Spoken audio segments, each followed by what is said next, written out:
So for context, my front door faces the corner of the house, and I could see part of the front and the backyard.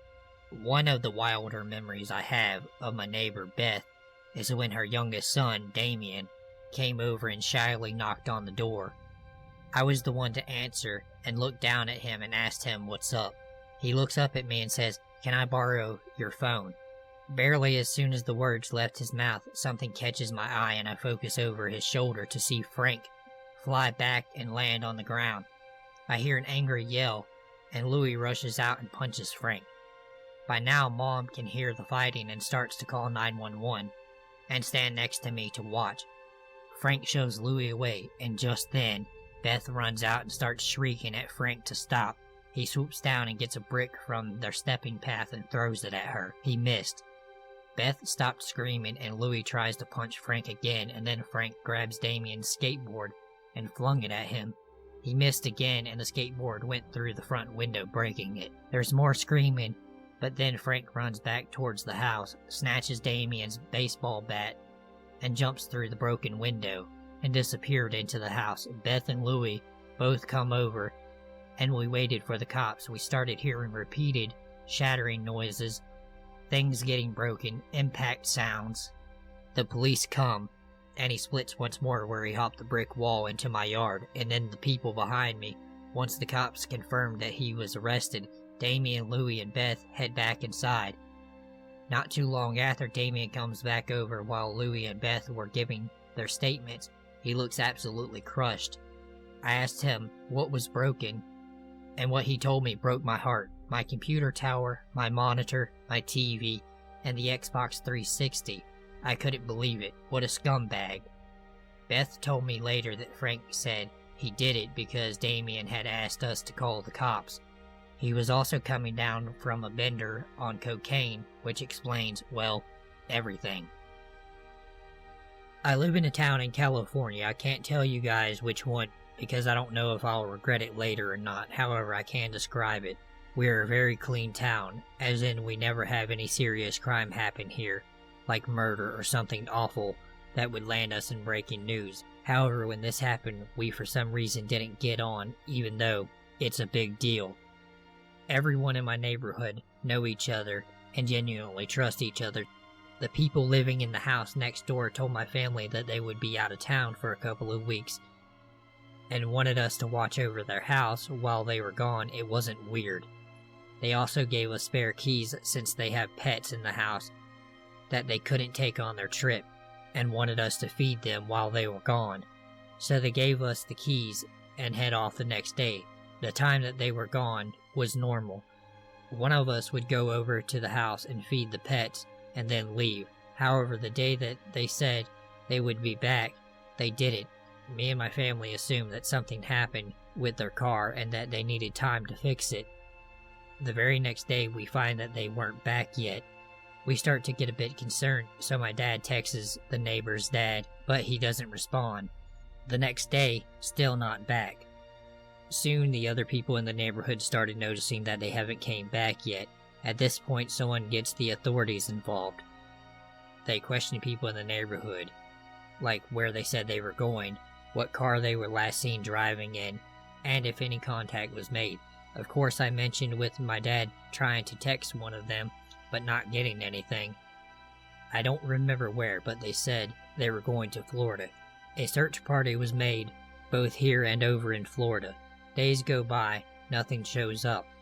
While this is happening, you would think that the news would be all over this, but no one comes over to report. Because of this, we have no clue where they are, or if anything new has shown up. They went on their trip in the summer of August, and now it's winter in January. I watched a lot of crime and case documentaries. I've never seen one where not only has not even one scrap of clues or evidence has shown up or not been reported by the news. I have a bad feeling that this isn't going to end well. Either they are found dead or alive, or they are never coming back. But I also feel like there is something bigger to this, like weird stuff is about to happen. I lived in a rural area, nothing but cow pastures and farms for miles. The nearest city was about 3 miles from where I lived. Living in this area, you either worked on a farm or you traveled the 3 miles into the city for work. I was a stay-at-home mother at the time, and nobody had ever bothered me or my family. My husband thought that we would be safe while he went to work at a small computer repair shop in the city. Oh, how I wish he would have been right. My son was only 3 years old at the time, and since we lived in a relatively secluded area, I thought that he would be safe while he played with the baby goats that we kept in the backyard. I should have known something was wrong when he came running through the back door one day screaming and crying about one of the baby goats being gone. He was very easy to calm down whenever he got worked up, but for some reason, today was not one of his good days. My husband was going to be working late tonight and wouldn't be home for several hours. Even though we lived in a secluded area, the phone calls from scammers and telemarketers were very frequent. Today was one of the days where the phone just rang non-stop. I was already frustrated with not being able to calm my son down, and the phone ringing wasn't making it any better. After the third or fourth call, I answered every call with an obvious tone of disdain. The tone of my voice seemed to end the rapid string of phone calls.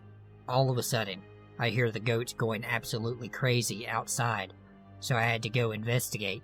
My son stayed in the living room, watching his cartoons and eating his favorite snack, Pop-Tarts and chocolate milk. I was sure that he would be safe while I was out back investigating whatever caused the goats to lose their minds.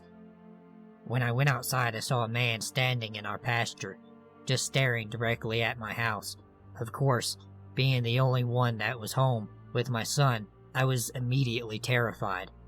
I ran back into the house and the man began to pursue me.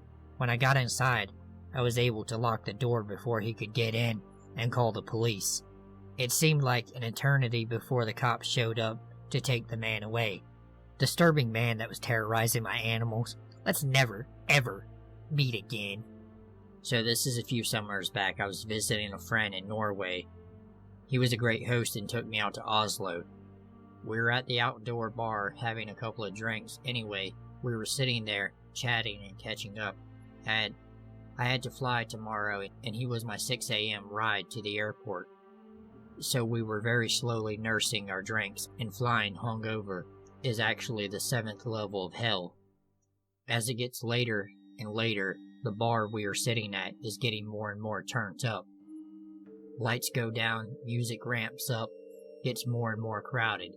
We actually were about to finish up our drinks and head out.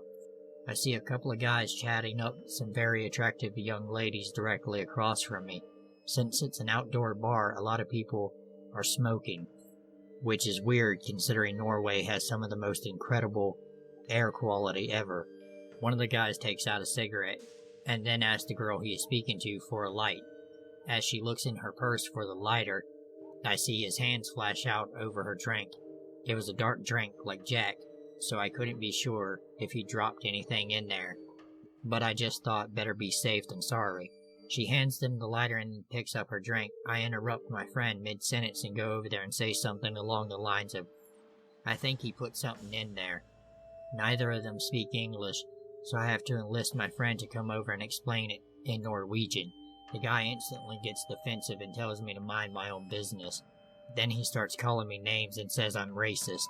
So my friends tell him if there's nothing in the drink, then swap with her. At first he protests, and then the young lady tells him that it's a great idea and puts the drink in his hand. He glares at us and pours it out on the floor. The woman had a look of shock on her face and left without saying anything, and the guy went into the crowd and disappeared before we could track down a bouncer. Alright, if you enjoyed the video, go ahead, like, share, subscribe, share on Facebook, share on Twitter, share on Instagram. I don't give a shit where you share it, just share it. Thank you for watching.